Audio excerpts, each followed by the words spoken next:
Welcome to the Move to Value podcast, powered by Chess Health Solutions. The Move to Value podcast is dedicated to helping healthcare providers understand and make the transition into value-based care. We do this through conversations and the sharing of innovative ideas with experts and leaders throughout the healthcare industry.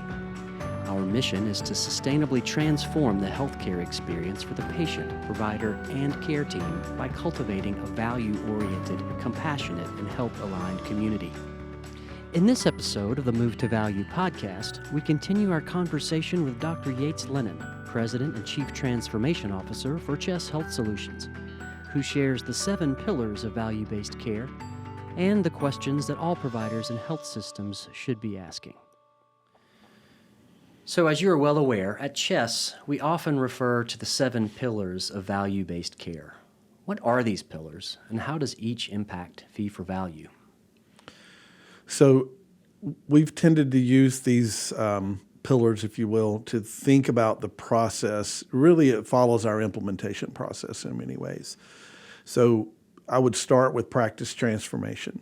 So that involves ensuring that physicians, advanced practice providers, office staff, from CMA to nurses to even front desk staff, has some awareness of value-based care, understand why it's important, and then are engaged in the process of transforming that practice to a infrastructure that supports the delivery of the value-based care models and success in those models, both clinically, which ultimately is what this is really all about, and financially. From there, you can begin to layer on other services or pillars, if you will. These don't necessarily have to happen in this order, but we often start with thinking about quality. Most organizations today have some quality efforts already in place, just due primarily to the fact that CMS and other payers are pushing those, and most people at least have some pay-for-performance type arrangements where they're paid for closing quality care gaps. But quality goes beyond just thinking about closing quality care gaps. For our quality team, we're thinking about optimizing the annual wellness visit so that the template within the EMR is capturing data points in discrete fields. That makes reporting easier back to CMS as well as to the private insurance companies, Medicare Advantage as well as commercial.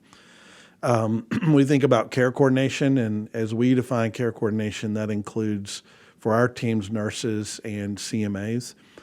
They work together to assist also in quality. So the CMAs help close quality care gaps throughout the year. They schedule annual wellness visits as a big emphasis in the first half of the year. As you can already tell, that annual wellness visit is a key component of value-based care because it touches on so many different elements of value. But the other role for care coordination would be moving with that patient, tracking that patient, outreaching the patient between transitions of care. So patient is admitted to the hospital, discharged to the skilled nursing facility, then discharged home. Our care coordination teams are monitoring that patient as they transition through those different sites of service and ensuring that each transition is as safe as possible. We all know that medication errors in particular are a massive problem through transitions of care. So ensuring that patients know what medications they're taking or supposed to be taking, and that they can afford those medications. If they can't, then connecting them with the resources to be able to provide those medicines for them. They also perform chronic care management, so that's identifying, so we go back to population health, identifying a group of patients who are either at high risk or rising risk of a complication or with a certain disease state, identifying those patients and on a regular basis setting up telephonic or even telehealth outreach to those patients so that between those 4 office visits a year that a chronic patient might have with a provider in the office, someone is touching base with them throughout the year. I as a clinician, I always think that way, that for an average chronic care patient, I might have an hour or 2 hours a year of FaceTime with a chronic care patient, whether that's diabetes, hypertension, the combination of the two. That's really not very much time over the course of a year. And so when you think about the care coordination team being able to touch those patients in between those visits, you really are improving the patient's experience of care. You're extending the provider's reach and ability to impact the patient in between those visits. So that's a huge component of it. Those are the areas to date that we have largely focused. There are other services that can be provided, but those are kind of our basic building blocks. We also think of another pillar as pharmacy. So at Chess, we've got a team of clinical pharmacists as well, PharmDs, as well as pharmacy techs. Those folks together as a team are focusing on medication assistance. So again, working with a care coordination team, identifying patients who have trouble affording medicines, trying to ensure that we connect them with resources, whether that's community resources or drug companies that have low-income subsidy programs, grants and foundations, other ways of accessing medications, focusing on medication adherence. So in the quality component of the value-based contracts, medication adherence is about half of your quality points in a typical Medicare Advantage contract. They tend to be triple weighted, which means they have even more importance. So it's critical to success that your patients are adhering to their medication regimens. So that the team supports that work also. But then going beyond that, thinking about groups of patients who are at risk for certain complications with medications. One that always comes to mind first for me was something called a daily oral anticoagulant report our pharmacy team runs. So looking at patients with a new evidence of renal compromise that would indicate they may need to have their oral anticoagulant adjusted. If that doesn't happen, then that patient's at risk for a gastrointestinal bleed. If they were to fall, at risk of an intracranial bleed. Both of those lead to hospitalizations and even worse, potentially death. So trying to identify those problems before they ever occur, work with the patient's physician to make a dose adjustment in their medications and avoid that downstream negative event. We think and talk a lot about accurate coding. So there's a lot of emphasis on that, has been for several years. It has gotten significant negative press as well. But it is very important that providers are accurately and completely documenting, first of all, the patient's conditions, addressing those conditions, and then coding that. That helps align the resources to care for patients with the patient's disease state. But it also, we remind providers constantly that in many ways today, the medical record serves multiple purposes. I'm old enough to remember paper charts, and I was writing notes essentially to myself for that next visit. So I knew what I said, I knew what the patient's problem was and what we talked about, and that note was just for me. But today it serves multiple other purposes. It's a legal document, it's a financial document, it's a medical document. So a lot more emphasis is placed on that documentation by the physicians and the advanced practice providers. Within CHESS, we have an operations team. So if I go back to practice transformation just a second, that never is over with implementation, but that's a big focus of implementation in the early phases as we prepare providers to onboard to the services I just discussed. That transformation is ongoing, but after a period of time, then our operations team steps in, picks up that physician group, and then shepherds them forward through the various contracts, making sure they understand how the contracts work, make sure they understand how care is being delivered to their patients, and that the services we are providing are impacting the patient's care as well as the financial performance within a contract. So that really is implementation passing off and saying to the operations team, here's the ball, you keep going. And then I think finally, and this is not certainly not least, I'm just listing it last, at foundation of all of this is data and analytics. So being able to ingest clinical data into a platform, pull in claims data from the payers, as well as data from other sources. So HIEs, health information exchanges, ADT feeds through vendors that are have in their possession ADT feeds from various hospitals, because we need to know where our patients are and be able to identify when they hit a facility, especially if it's outside of our network, so that we know what's going on and can reach out to that patient in a timely manner. And I think that's the 7 pillars.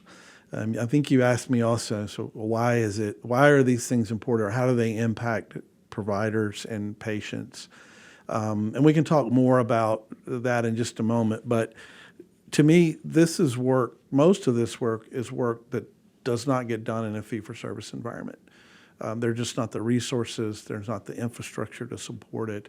So when you do this and do it well, you're improving the patient's experience of care, and you're also improving the provider's experience of care and extending their reach in a way that they would not ordinarily be able to do it in a typical office setting. Value-based care is the right thing to do. And I believe this is true because of the impact it has on what I would consider 2 primary recipients of its benefits. The first is patients. Value-based care puts infrastructure and resources in place to meaningfully impact the quality of patients' lives on a day-in, day-out basis. We hear this consistently through patient stories. The second is the provider, both physicians and advanced practice providers. Value-based care puts infrastructure and resources in place that extends their reach and their influence and impact in their patients' lives. And at the end of the day, that's what providers of healthcare want, is an improved quality of life for their patients. So, as physicians and health systems begin to undergo the transformation from fee-for-service to fee-for-value, what questions should they be asking themselves? Well, I think I would start with, who are the beneficiaries for whom we are accountable? In our prior days in fee-for-service, you didn't really think that way. We were thinking largely about, who's on my schedule? Is my schedule full? If it's not full, can we get it full? In this new world, we should be thinking about who's not on my schedule that should be. If the patient is in a value-based agreement and attributed or assigned to the providers that have the agreement with the payer, then you're responsible for those patients and their cost of care and their quality of care, regardless of whether they come to see you or not. And so I need to know the patients who are not seeing me, for whom I am responsible, so that then I can deploy my care teams to reach out, see if we can understand any barriers to seeing that patient, get them in, get them the appropriate care that they need. We just never thought that way in the fee-for-service world. I've alluded to this earlier. The next question to me would be, where are our patients receiving care? We often get the answer, well, I know when patients are discharged from my facility, and that's probably true, but we don't always know when they're discharged from other facilities. It's a blind spot for most health systems. That is improving today, but we need to make sure that we're capturing data points to the degree we possibly can to understand that patient's journey through the healthcare system, not just the health system. Because if we don't have insight into that, then we're not able to respond appropriately when they're making their transitions, whether that's hospital to home or hospital to skilled nursing facility, whatever that may look like. We need to also think about clinical and cost needs. So what clinical situations do they have that would be driving costly or high-cost care? How can we intervene? Are there behavioral health issues or concerns that we may need to address? Do they have poorly controlled diabetes or poorly controlled hypertension, so that we get them to the right cost of care, the right sites of low cost of care to intervene. Taking that a step further, what beneficiaries are at current or future risk of complications that could lead to high cost spend. And then understanding what gaps in care exist for patients. That might be screening tests that are open, that could be disease state management. A1C, hemoglobin A1C is a great example of that. But it could also be patients lost to follow-up, patient doesn't have the ability to afford their medications.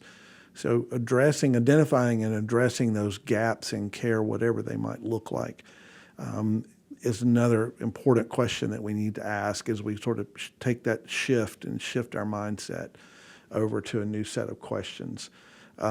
Just in summary, understanding where care is received, not just within our system, integrating that clinical and financial data together so we have a 360 view of the patient, and then beginning to use that to do some predictive modeling, both clinical and financial.